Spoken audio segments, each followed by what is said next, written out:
Assalamualaikum warahmatullahi wabarakatuh. Alhamdulillah, pada kesempatan ini, kita masih diberikan kesehatan, sehingga bisa kembali melanjutkan aktivitas belajar mata kuliah studi ayat zakat dan wakaf.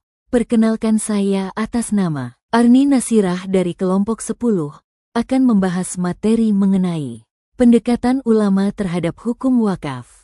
Langsung saja kita memasuki pembahasan pertama.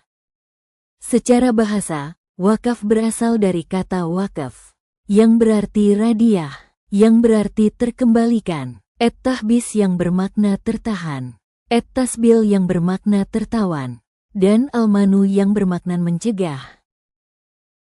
Secara istilah, ada beberapa pandangan yang berbeda dalam mendefinisikan wakaf sebagai berikut. Yang pertama, Muhammad Asy'arbini Al-Khatib berpendapat bahwa wakaf ialah penahanan harta yang memungkinkan untuk dimanfaatkan disertai dengan kekalnya zat benda. Dengan memutuskan, memotong, tasarruf yang bermakna pertolongan dalam penjagaannya atas musrif atau pengelola yang dibolehkan adanya. Yang kedua, Ahmad Ashar Bashir berpendapat bahwa yang dimaksud dengan wakaf ialah menahan harta yang dapat diambil manfaatnya, yang tidak musnah seketika, dan untuk penggunaan yang dibolehkan, serta dimaksudkan untuk mendapat ridha Allah Subhanahu wa Ta'ala. Yang ketiga, Idris Ahmad berpendapat bahwa wakaf ialah menahan harta yang mungkin dapat diambil manfaatnya, kekal zatnya, dan menyerahkannya ke tempat-tempat yang telah ditentukan oleh syara, serta dilarang leluasa pada benda-benda yang dimanfaatkannya itu.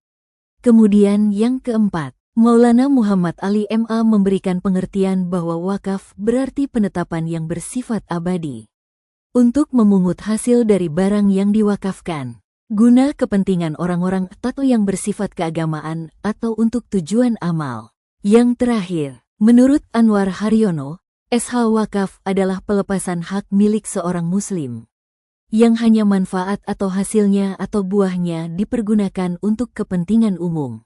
Pelepasan hak milik secara wakaf ini dinilai sebagai sedekah jariyah atau kontinu.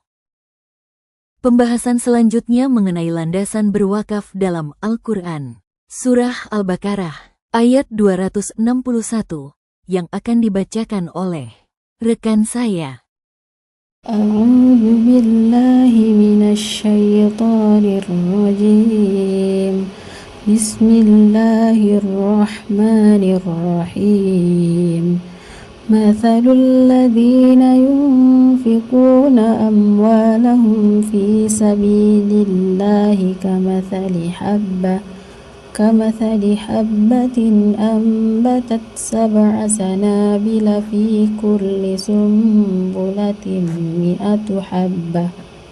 Wallahu yudha'ifu liman yasha'. Wallahu wasi'un alim. Yang artinya, perumpamaan orang-orang yang menginfakkan hartanya di jalan Allah adalah seperti orang-orang yang menabur sebutir biji atau benih yang menumbuhkan 7 tangkai. Pada setiap tangkai ada 100 biji. Allah melipat gandakan pahala bagi siapa yang Dia kehendaki. Allah Maha Luas, lagi Maha Mengetahui.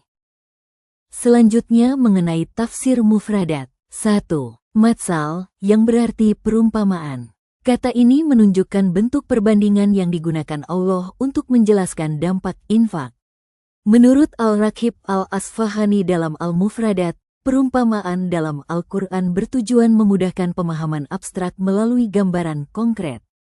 2. Yunfikun berarti menginfakkan, dari akar kata anfaka yang berarti membelanjakan atau mengeluarkan harta. Dalam konteks ini, berarti membelanjakan harta secara ikhlas untuk kebaikan, khususnya di jalan Allah. 3. Fi sabilillah, di jalan Allah. Frasa ini mencakup semua bentuk aktivitas yang diniatkan untuk mencapai ridha Allah, termasuk jihad, dakwah, pendidikan, dan amal sosial. Menurut Al-Qurtubi, ini bukan hanya terbatas pada peperangan tetapi juga segala bentuk kontribusi untuk agama. 4. Habah, sebiji. Habah berarti benih atau biji. dalam ayat ini sebagai lambang dari satu amal. Biji ini menjadi metafora dari satu perbuatan kecil yang bisa menghasilkan banyak kebaikan. 5. Sabea sanabila. 7. Bulir. Sanabil adalah bentuk jamak dari sumbulah, bulir padi atau gandum. Satu biji menumbuhkan 7 bulir. Maknanya adalah satu infak bisa menghasilkan kebaikan berlipat. 6. Fi kuli sumbulatin mi'atu habah. Pada tiap bulir terdapat 100 biji. Simbol dari lipat ganda pahala hingga 700 kali. Ibn Katsir menjelaskan ini sebagai bentuk kemurahan Allah kepada hambanya yang ikhlas dan benar niatnya. 7. Yudaifu liman yasya. Allah melipat gandakan bagi siapa yang Dia kehendaki. Meliputi kemungkinan pahala lebih dari 700 kali. Tafsir Al-Abari menafsirkan bahwa Allah bebas memberikan karunia lebih besar kepada hamba yang bersih niatnya. 8. Walahu wasiun, alim. Allah maha luas, karunia-Nya, lagi maha mengetahui. Wasiun, luas dalam pemberian dan rahmat. Alim, mengetahui niat, kualitas amal, dan siapa yang pantas diberi pahala besar. Selanjutnya, asbabun nuzul, sebab turunnya ayat. Menurut sebagian riwayat dari Ibnu Abi Hatim dan Mujahid, ayat ini turun untuk memotivasi umat Islam agar bersungguh-sungguh dalam berinfak. Pada masa itu, sebagian orang merasa ragu atau pelit dalam mengeluarkan hartanya untuk jihad dan kebaikan sosial. Maka, Allah menurunkan ayat ini untuk menggambarkan secara indah dan meyakinkan bahwa satu infak yang dilakukan dengan niat yang benar dapat berbuah pahala yang sangat besar, sebagaimana satu biji menghasilkan 700 biji.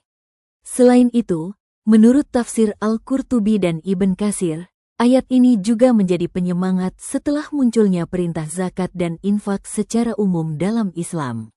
Konteksnya tidak merujuk pada satu peristiwa tertentu, melainkan sebagai perumpamaan universal untuk semua zaman. Allah ingin menegaskan bahwa berinfak di jalannya tidak akan mengurangi harta, bahkan akan dilipat gandakan. Ayat ini juga menjadi penghibur bagi mereka yang telah menginfakkan hartanya dan mungkin khawatir akan kehilangan, dengan jaminan bahwa Allah Maha Pemurah dan Maha Mengetahui balasan yang pantas bagi setiap amal. Kemudian memasuki pembahasan fikul ayat atau pemahaman hukum dan hikmah ayat. 1. Wakaf sebagai bentuk infak terbaik fi sabilillah. Ayat ini memberikan gambaran bahwa orang yang menafkahkan hartanya di jalan Allah akan mendapatkan ganjaran yang sangat besar, seperti satu biji yang menumbuhkan 7 bulir dan setiap bulir mengandung 100 biji. Ini menunjukkan bahwa Allah menilai dan membalas amal berdasarkan kualitas dan keikhlasannya, bukan sekadar kuantitasnya. Dalam konteks ini, wakaf merupakan salah satu bentuk infak fisabilillah yang paling utama karena memberikan manfaat jangka panjang bagi umat. Wakaf tidak hanya memberikan bantuan sesaat seperti sedekah konsumtif, tetapi juga menjadi sumber daya berkelanjutan untuk pendidikan, kesehatan, dakwah, dan pemberdayaan ekonomi umat. 2. Wakaf mencerminkan semangat produktivitas dan keberlanjutan amal. Perumpamaan benih yang tumbuh dan beranak pinak dalam ayat ini sejalan dengan prinsip dasar wakaf menahan pokok dan mengalirkan manfaatnya. Artinya, harta wakaf tidak habis digunakan, tetapi dikelola agar terus menghasilkan kebaikan. Sebagai contoh, tanah wakaf yang digunakan untuk membangun sekolah atau rumah sakit akan memberikan manfaat berkelanjutan selama fasilitas tersebut digunakan. Inilah bentuk amal yang terus tumbuh, sebagaimana digambarkan dalam ayat. Maka, wakaf bukan hanya sedekah, melainkan investasi akhirat yang manfaatnya mengalir bagi pewakaf dan masyarakat luas. 3. Wakaf menumbuhkan etika keikhlasan dan pengorbanan harta terbaik. Ayat ini juga mencakup bahwa infak yang bernilai tinggi adalah yang berasal dari harta yang dicintai, bukan sekadar sisa atau yang tak berguna. Dalam praktik wakaf, seseorang dianjurkan menyerahkan harta terbaiknya, seperti tanah produktif, rumah, atau bahkan uang yang dikelola secara profesional. Ini mencerminkan ajaran Islam tentang pentingnya menginfakkan harta yang berkualitas demi meraih pahala besar. Wakaf Abu Talhah terhadap kebun terbaiknya menjadi contoh nyata bagaimana infak terbaik mencerminkan pemahaman terhadap ayat ini secara sempurna. 4. Wakaf menjadi instrumen pembangunan sosial dan ekonomi umat. Wakaf bukan hanya ibadah spiritual, tetapi juga memiliki dimensi sosial dan ekonomi yang sangat kuat. Ayat ini memberikan pesan bahwa infak yang dilakukan secara strategis dapat menghasilkan dampak yang luas seperti efek domino. Dalam praktiknya, wakaf dapat menjadi sumber dana abadi untuk beasiswa, modal usaha mikro, layanan kesehatan gratis, atau pembangunan infrastruktur umat. Dengan demikian, wakaf sesuai dengan semangat ayat ini dalam membangun peradaban Islam melalui distribusi manfaat harta secara kolektif dan produktif. 5. Allah melipat gandakan pahala sesuai dengan keikhlasan dan manajemen wakaf. Penutup ayat ini menegaskan bahwa Allah melipat gandakan pahala bagi siapa yang Dia kehendaki, dan Dia Maha mengetahui. Ini menunjukkan bahwa hasil dari amal infak, termasuk wakaf, tidak semata-mata bergantung pada besar kecilnya harta, tetapi juga pada niat, cara pengelolaan, dan manfaatnya bagi umat. Dalam konteks wakaf, harta yang kecil sekalipun jika dikelola dengan baik dan memberi manfaat luas akan mendapatkan balasan yang besar. Oleh karena itu, penting bagi pewakaf dan nazir untuk mengelola wakaf secara amanah, profesional, dan strategis agar tujuan wakaf tercapai dan pahalanya terus mengalir. Kemudian pembahasan tafsir ekonomi klasik dan kontemporer. 1. Tafsir ekonomi klasik bagian A. Imam At-Tabari. At-Tabari dalam tafsirnya Jami' al-Bayan menjelaskan bahwa ayat ini menggambarkan keutamaan infak di jalan Allah dan lipat ganda pahala yang sangat besar. Dengan analogi pertanian, satu benih menghasilkan 700 biji. Secara ekonomi, ini menunjukkan konsep keberkahan dan produktivitas dari harta yang dikeluarkan dengan ikhlas.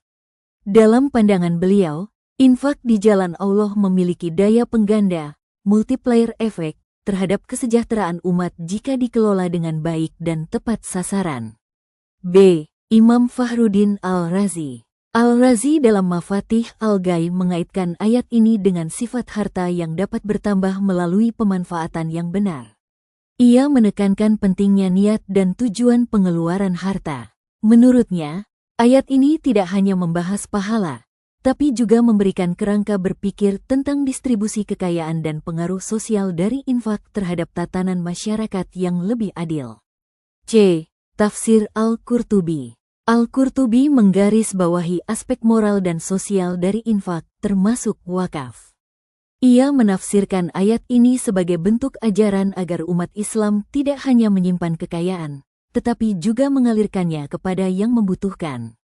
Dalam perspektif ekonomi, hal ini mendorong aliran kekayaan dari kelompok kaya kepada kelompok lemah, yang dalam jangka panjang mendorong stabilitas sosial dan ekonomi. Bagian kedua, tafsir ekonomi kontemporer poin A. Muhammad Bakir Al-Sadr. Dalam karya monumentalnya Iqtisaduna, Al-Sadr menekankan bahwa ayat ini menunjukkan prinsip penting dalam ekonomi Islam, infak dan wakaf sebagai bentuk redistribusi harta yang adil. Ia menilai bahwa infak produktif seperti wakaf adalah solusi atas ketimpangan ekonomi karena memberikan akses kepada kelompok miskin untuk bisa tumbuh dan mandiri secara ekonomi. Sistem kapitalisme, menurutnya, gagal menciptakan pemerataan karena terlalu berfokus pada akumulasi kekayaan individu. B. M. Umer Capra. Capra menafsirkan ayat ini sebagai bukti bahwa sistem ekonomi Islam sangat menekankan distribusi kekayaan dan keadilan sosial. Menurutnya, infak dan wakaf adalah bagian dari sistem keuangan Islam yang menjamin keberlanjutan ekonomi umat dan menghindari konsentrasi kekayaan pada segelintir orang. Ayat ini menjadi argumen penting dalam merancang kebijakan fiskal berbasis nilai spiritual dan sosial. C. Quraisy Shihab. Dalam tafsir Al-Misbah, Quraisy Shihab menjelaskan bahwa ayat ini tidak hanya mengajak berinfak, tetapi mengajarkan cara memberi yang berkualitas, dari harta terbaik, dengan niat terbaik, untuk tujuan terbaik. Menurut beliau, perumpamaan dalam ayat ini seharusnya menginspirasi umat untuk berwakaf secara strategis, seperti wakaf pendidikan atau kesehatan yang akan menghasilkan manfaat luas dan berkelanjutan. Jika teman-teman merasa ada yang belum jelas atau ingin menyanggah materi tadi, bisa tulis di kolom komentar atau bisa langsung pada diskusi di kelas kita. Kamsahamnida, terima kasih banyak atas perhatiannya dan mohon maaf bila ada kekurangan dalam materi tadi. Wassalamualaikum warahmatullahi wabarakatuh.